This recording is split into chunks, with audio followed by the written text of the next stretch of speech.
श्री शिवाय नमस्तुभ्यम। जय श्री कृष्ण। बैसाख महीने का सोमवार है 13 अप्रैल 2026 को और साथ ही इसी दिन एकादशी का व्रत रखा जाएगा। आप सभी के लिए यह दिन बहुत शुभ और मंगलमय हो, यही मेरी प्रार्थना है। सोमवार के दिन एकादशी होती है तो यह किसी चमत्कार से कम नहीं होती है। आप व्रत करते हैं तो उत्तम है, नहीं भी कर पाते हैं तो अपने घर पर रहकर इन सरल कामों को आपको जरूर जरूर से करना ही है। सबसे पहले 13 अप्रैल सोमवार को एकादशी व्रत करें तो 14 अप्रैल 2026 को अपने व्रत को खोलें। व्रत खोलने का शुभ समय 6:54 से 9 बजे के आसपास तक रहेगा।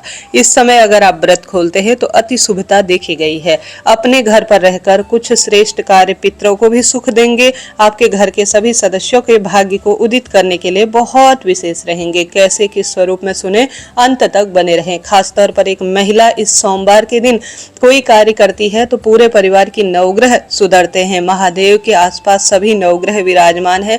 पितृ देवता भी इससे प्रसन्न होते हैं जो भी एकादशी के दिन आप सत्कर्म करते हैं। तो पूरा वीडियो आप सुने, उत्तम ही जानकारी मिलेगी। सबसे पहले आप जानते होंगे एकादशी तिथि सोमवार को 1:08 के आसपास तक है। उसके उपरांत द्वादशी लग जा रही है। आज धनिष्ठा नक्षत्र और सद्भिषा नक्षत्र का निर्माण हो रहा है और साथ ही आज का दिन बहुत ही चमत्कारी है।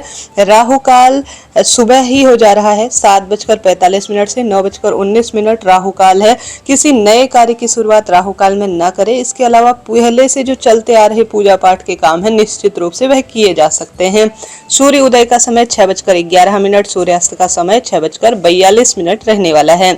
अभिजीत मुहूर्त अर्थात हर कार्य की जीत का समय 12:02 से 12:52 के आसपास तक रहने वाला है। प्रिय श्रोताजनों, आप सभी इसी समय किसी नए शुभ काम की शुरुआत करें। लाभ का चौघड़िया आज जो कि सर्वश्रेष्ठ 9:19 से 10:53 के आसपास है। ये सब मैं स्क्रीन पर दे दूंगी ताकि आपको कोई भी दिक्कत ना हो। सबसे पहला सबसे सरल काम जो आप सभी को करना है, अपने घर पर शिवलिंग हो या महादेव के मंदिर में शिवलिंग हो, आपको आज पहले ही ये वीडियो दे रही हूँ ताकि कोई दिक्कत ना हो। आप सभी को एक मिट्टी का पात्र लेना है। सबसे सरल है, आप कर सकते हैं, मैं भी करूंगी, सभी के लिए बहुत काम का है। एक जो है मिट्टी का कोई दीपक या कुल्हड़ जैसा भी है, उसमें रात भर आपको जल भिगो कर रखना है रात भर उसे घर से ही। उसको सुबह सोमवार की सुबह उठा लेना है और अपने स्टील के बर्तन में डालना है जो शिवलिंग पर आप जल समर्पित करते हैं।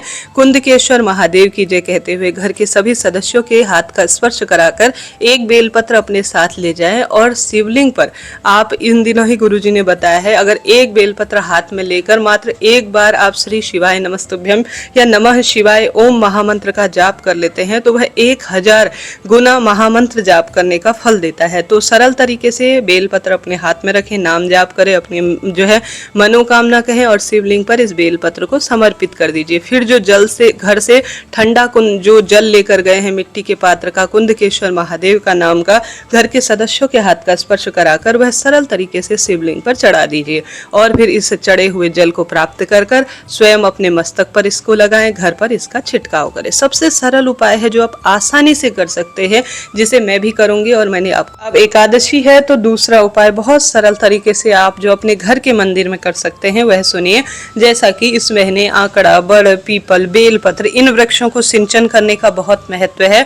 तो कोशिश करें कोई ना कोई वृक्ष जैसे बेलपत्र इत्यादि वृक्षों को आप ज्यादा से ज्यादा सिंचित करें। इनकी जड़ में कच्चा दूध समर्पित कर दीप दान जरूर से कीजिएगा। इसके साथ साथ एकादशी है, सरल विधि से अपने घर के दरवाजे पर हरिहर के नाम से अर्थात महादेव और शिव नारायण का ध्यान करते हुए आप दीपक जरूर लगाएं। उस दीपक में काला तिल डालें, सूर्य भगवान को जल चढ़ाएं। तुलसी में सिर्फ दीप दान करें, इस बात का ध्यान रखें। तुलसी में एकादशी के दिन जल नहीं चढ़ाया जाता। पूजा में चावल का प्रयोग नहीं किया जाता। एकादशी के दिन साबुन शैम्पू लगाकर बाल ना धोएं, सादे पानी से आप बाल धो सकते हैं। हरि नाम कीर्तन ज्यादा से ज्यादा करें। घर में तामसिक चीजों का भले ही व्रत करें या ना करें, प्रयोग बिल्कुल भी आपको नहीं करना है। इस बात का आप विशेष ध्यान रखिएगा। और साथ के साथ आप सभी अपने घर के मंदिर में शिव और नारायण की साथ में पूजा करें। ओम नमो भगवते वासुदेवाय, श्री शिवाय नमस्तुभ्यम जैसे महामंत्रों का जाप आपका भाग्य प्रबल कर सकता है। अपने घर के मंदिर में विधि विधान से पूजन करें। शिवलिंग पर जो जल चढ़ाते हैं ना, एकादशी के दिन गुरुजी कहते हैं सरल तरीके से उसमें थोड़ा सा गंगा जल मिला लीजिए। गंगा जल मिलाने के बाद 3 बार स्वधा स्वधा स्वधा 3 बार ये शब्द बोलकर या स्वधा स्रोत का पाठ कर किसी शिव मंदिर में जल चढ़ाना या घर के मंदिर में जल चढ़ाना इस एकादशी के दिन आपका भाग्य प्रबल कर सकता है। तो यह कार्य करें। साथ के साथ सरल विधि से, सरल नियम के तहत आप अन्य उपाय कर सकते हैं। जैसे कि इस दिन आप अपने घर पर सरल तरीके से आंकड़ा हो, बड़ हो, पीपल हो, इन जो है पौधों के नीचे एक छोटा सा पार्थिव शिवलिंग अर्थात मिट्टी का शिवलिंग छोटे से रूप में, जैसे संतान प्राप्ति के तहत कच्चा दूध उसमें मिला लीजिए, नहीं तो अपने घर के मटके से जल आप उसमें मिलाएं और अपने जो भी कामना है, पुत्र विवाह, नौकरी, रोग, कर्ज, इस दिन अगर आप बैसाख महीने में छोटा सा पार्थिव शिवलिंग बनाकर उसका पूजन कर लेते हैं तो यह किसी चमत्कारी स्वरूप में किसी भी श्रेष्ठ कार्य से अधिक फल देने वाला होगा। बैसाख महीने में किया गया ये सत्कर्म आपका भाग्य प्रबल कर सकता है। इसके साथ साथ गुरुजी कहते हैं बैसाख महीने में अगर शमी का पत्ता और आंकड़े का फूल शिवलिंग पर चढ़ाया जाए तो नवग्रहों की दशा सुधरती है और सौभाग्य बढ़ता चला जाता है। यह कार्य करें। अपने घर पर रहकर आप सभी जो श्री नारायण के विग्रह स्वरूप है, शंख में कच्चा दूध भरकर उसमें तुलसी का पत्ता रखकर ओम नमो भगवते वासुदेवाय, ओम श्री विष्णवे नमः कहते हुए शंख का कच्चा दूध अपने जो श्री नारायण स्वरूप है उनको स्नान कराएं। फिर उस शंख में भरे हुए कच्चे दूध से जो आपने स्नान कराया है उसे थोड़ा सा प्राप्त कर कर आप प्रसाद स्वरूप चरणामृत रूप में ग्रहण करते हैं तो शारीरिक, मानसिक, आर्थिक कष्ट बंधनों से भी मुक्ति मिलती है। अपने घर पर इस सर्वश्रेष्ठ दिन में आप सभी सरल विधि, सरल नियम के तहत जो तुलसी की लकड़ी होती है उसका दीपक जरूर लगाएं। तुलसी की लकड़ी को घिस कर, जिसे हरिचंदन कहा जाता है, उसका अपने जो श्री नारायण है उनको अगर श्रृंगारित करते हैं तो यह किसी चमत्कारी काम से कम नहीं होता। इसके साथ साथ सरल विधि और सरल नियम के तहत आपके घर पर जो शिवलिंग है उस पर आप एक काम करें। आप लीजिए 5 बेलपत्र और चंदन। चंदन आप जानते होंगे पितरों को सुख प्रदान करता है। 5 बेलपत्र हर स्वरूप में सुख देती है। साधारण सरल तरीके से जल का लोटा लीजिए। 5 स्थानों पर आप 12 ज्योतिर्लिंग का ध्यान करते हुए मन कामेश्वर महादेव का ध्यान कर 5 स्थानों पर जल चढ़ाएं। एक गणेश जी का स्थान, माता अशोक सुंदरी, कार्तिकेय भगवान, माता रानी का हस्त कमल और शिवलिंग 5 स्थानों पर जल चढ़ाएं। इन्हीं 5 स्थानों पर चंदन लगाएं और इन्हीं 5 स्थानों पर अपनी कामना कहकर बेलपत्र चढ़ा दीजिए। यह सरल सा काम है जो आप कर सकते हैं आसानी से। इनमें से 1-2 काम भी अगर कर लेंगे ना तो बहुत अधिक आपको लाभ मिलने वाला है। सरल विधि से आप नाम जाप करें, पवित्र वृक्षों का सिंचन करें, सत्तू का दान आज के दिन, जैसा कि आप जानते होंगे सत्तू चना, गेहूं और जौ से बना होता है। किसी शिव मंदिर में, किसी श्री नारायण के मंदिर में आज के दिन सत्तू का दान करना आपका सौभाग्य बढ़ा सकता है, कष्ट कर्ज पीड़ा से मुक्ति दे सकता है।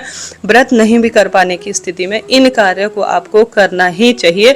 इसका अलग ही एक सुख है और सदा सर्वदा इससे खुशियां मिलती हैं। तो इन कार्यों को चलते फिरते आप कर सकते हैं। साथ के साथ आप सभी जानते होंगे बहुत सारे उपाय हैं जो इस दिन किए जा सकते हैं। उनमें से सबसे सरल उपाय है दीपदान। आप एक प्लेट लीजिए, प्लेट में थोड़ा सा काला तिल डालें, स्वास्तिक बनाएं और 5 दीपकों से अपने घर के मंदिर में आरती उतार लीजिए। सबसे पहला जो दीपक है वह अपने घर की रसोई में पितरों का ध्यान करते हुए, मां अन्नपूर्णा का ध्यान करते हुए दीपदान रूप में कर दीजिए। दूसरा दीपक अपने घर के द्वार पर शाम को प्रदोष काल में या सुबह जब भी आपका मन हो घर के द्वार पर लगा दीजिए। तीसरा दीपक अपने घर की तुलसी माता के समक्ष प्रस्तुत कर दीजिए। सभी दीपक का मुख पूर्व या उत्तर दिशा की ओर होना चाहिए, इस बात का आप ध्यान रखें। उसके बाद जो दीपक होगा, चौथा दीपक, वह अपने घर के मंदिर में आपको लगाना है। अंतिम 5वां दीपक आप चाहे तो श्री नारायण, चाहे तो महादेव, चाहे तो आंवला, बड़ पीपल, जहां आप पहुंच पाते हैं उन स्थान पर दीपदान के रूप में प्रयोग करें। यहाँ नहीं जा पाते तो उन स्थानों का ध्यान करते हुए अपने घर की बालकनी या द्वार पर आप दीपदान के रूप में प्रयोग करें। इसका अनंत गुना लाभ है और शास्त्रों में वर्णन भी मिलता है। साथ के साथ सरल विधि से दान पुण्य जो भी आपसे बन पड़े उस स्वरूप में करें। गुरु जी कहते हैं आप विधि विधान से शिवलिंग का पूजन करते हैं और शिवलिंग को स्पर्श कर कर अपनी मनोकामना कहते हैं तो अष्ट सिद्धि और नव निधि आपको स्वतः ही प्राप्त हो जाती है और 12 ज्योतिर्लिंग की यात्रा का स्वतः ही सुख आपको मिल जाता है। कितनी सुंदर बात है।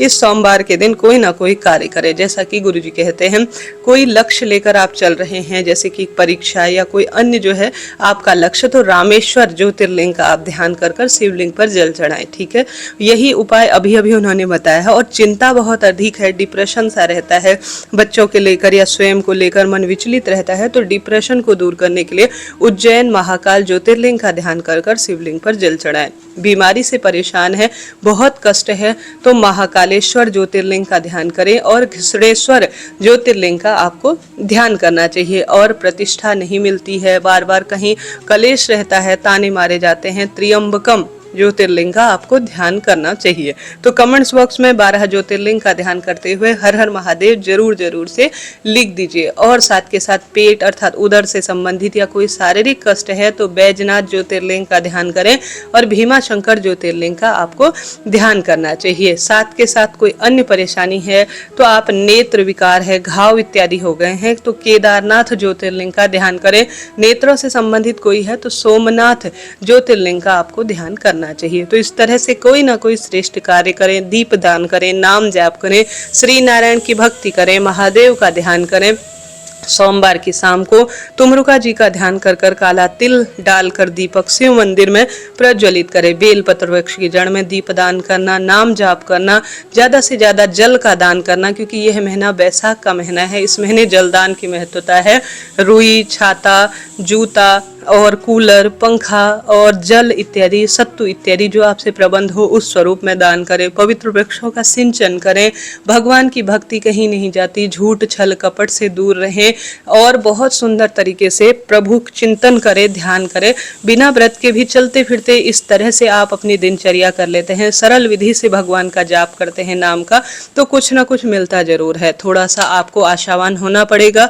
अभी ऐसा लग रहा है कि बहुत अधिक कठिनाई है, परंतु चिंता बिल्कुल ना करें। महादेव हैं, वह सुन रहे हैं आप क्या कर रहे हैं, किस रूप में कर रहे हैं, आपका सच्चा भाव महादेव देख रहे हैं। तो आप चिंता बिल्कुल भी ना करें और सरल विधि से जो स्वयं मैं कर सकती हूँ वही कार्य मैंने आपको बताए। कोई प्रश्न हो पूछे, आपका अपना चैनल है। हरे कृष्णा, श्री शिवाय नमस्तुभ्यम।